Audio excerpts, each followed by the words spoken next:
Research is clear. Cultivating close relationships is a key element to our health and also, of course, our happiness. But let's face it, making those new friends, that can be tough. My next guest says appearing warmer and more open is an instant way to boost your friend chances. In day 2 of our series, Finding Female Friendship, we explore how to become more approachable. Joining me is Dr. Jennifer Cummings, a communications professor and consultant from the University of Utah. And I was just telling you during the commercial break, I'm totally fascinated with this topic because I think I know, I gotta say, at least 3 or 4 friends of mine, right, that I respect and admire who have said at one point, I feel like I'm often perceived as closed or snobby or offish, when really I just don't know how to broach that space. And I think all of us have been in that position at one point or the other. Yes, it's much more difficult for most of us than we think, even though we feel like we're friendly people. But to show that, especially at the beginning of a relationship with someone you don't know, is not natural for all of us. So there are a few easy things we can do that might feel a little out of our comfort zone at first, but we can do them and be more, to make ourselves feel more approachable. How would you define approachability then? Because a lot of times I think you hit the nail on the head. We feel one way inside, right? We feel warm and friendly and open and desiring this relationship, but we might be putting off a totally different vibe. How would you define it? Yes. Well, I think that we have a likability for other people. We're happy to talk to them, but most of us aren't sure how to broach them and how to bring up a topic with them, what to say first, and we feel shy on the inside. And we assume that they're going to know that about us, that can't they just see that I'm a little reserved and held back, and can't they just make the first move?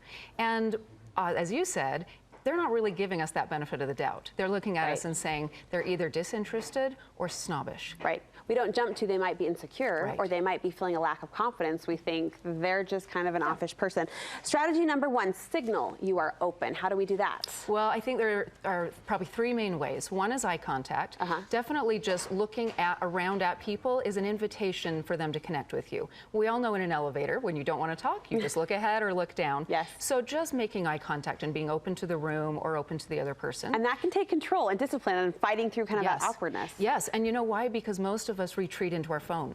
If we're standing around and there's a little awkwardness, we instantly go to a safe place, which is down into my phone. I'll just look busy. I'll look like I'm really occupied with something here, and then I don't have to interact. So hold the eye contact. Yeah, just don't go into your phone and hold the eye contact. And the other is smiling. And smiling does it has so many benefits socially, but it's been associated with likability and also trustworthiness. So when you're looking about like who might be a good friend, a smiling, warm person conveys that I'm a person that you can feel safe with. If your cheeks hurt at the end of the day, that's not a bad thing. That's not a bad thing. And it should be a real smile. Really, we can tell the difference between real smiles and fake smiles. And so it makes a difference if you have a genuine smile that's approachable. You want to encourage women not to be afraid to step forward and be the first one to speak. Right. Right. And so again, this is when we feel like I'm the shy one. It's just not me. This is a cop-out because I feel that way too. I am not a natural approacher. I'm rarely the first one to want to start a conversation. But when you think about it, all it is the willingness to say hello first, say your name and ask their name, and then I think add on one more thing, like either a compliment or a question. And any of us can do that. It's really a matter of willingness, not like a trait. Like you don't have to be an extrovert to do that. Anyone can say hi, how are you, and I love your shoes, or like I do to you often. I do to you. Or just a question of, what are you here for, or what are you interested in, or something like that. Just draw on that basic formula. And I like how you said drop your own label. Like we put these labels on ourselves that oftentimes become limiting or become kind of a withdraw. So drop that. It's more just about what you're willing to do. If I'm willing to start the conversation, as soon as you start it, it's really off and running with most people. This is probably my favorite strategy you're putting forward today. Focus on connecting, not impressing. This is where women really can go wrong. Yeah. I don't know if you've noticed, but sometimes when you meet people, and it can seem almost like they're auditioning, and you feel this way too. Sometimes I walk away and I think, that felt more like the Jenny show. Like I was just trying to impress them, like I was on a stage. Yeah, tell them all the things about me that I do. That is not a way to connect with people. And it feels, afterwards you might walk away and think, that's a really cool person. They've accomplished a lot, but they're not really somebody I'd feel connected with, that I'd want to talk to again, because I didn't feel a bond.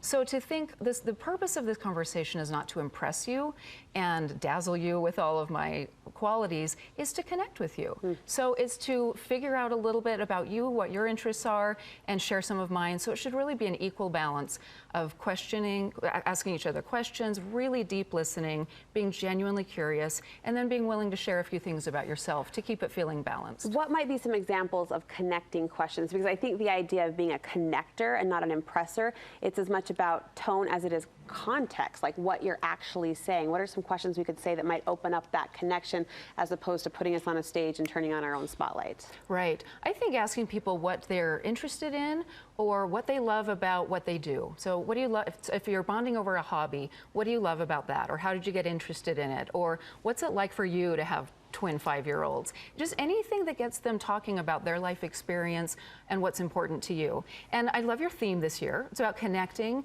and talking about meaning in people's lives. And that's what it is what are you going through and what does it mean to you? What are your values? What are your interests and why? Tell me about what those do for you, why you're so passionate about it.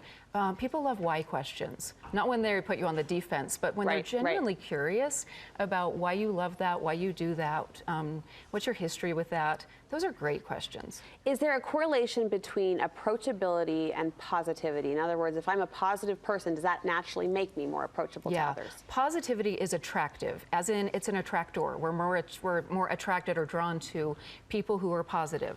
So being positive is more fun to be around, and it also feels safe to be around, because most of us feel like if they're negative in front of me, you will probably be negative about me later on to other people. So we don't feel entirely safe. But there's another interesting element, which is that so research has found something called trait transference, which is when you talk negatively about someone or something else, people later associate that negative trait with you, even though you weren't talking about it about yourself. Fascinating. And it's not a logical association, it's more of a mindless association. So the more negative you are, the more negative people think about you. Likewise, the more positively you speak, they'll just associate those positive characteristics with you, whether you have them or not. So if I jump into a conversation with someone and I'm bagging or complaining about this, that, or the other, they could walk away and down the road think, I feel that vibe toward Brooke. Right. Just mindlessly associate that with you. Now, I will say occasionally we might bond over something negative. Like if our child is in a class and we have a problem with the teacher, we might meet in the hallway after and kind of complain about the teacher, and we're bonding over that little moment of negativity.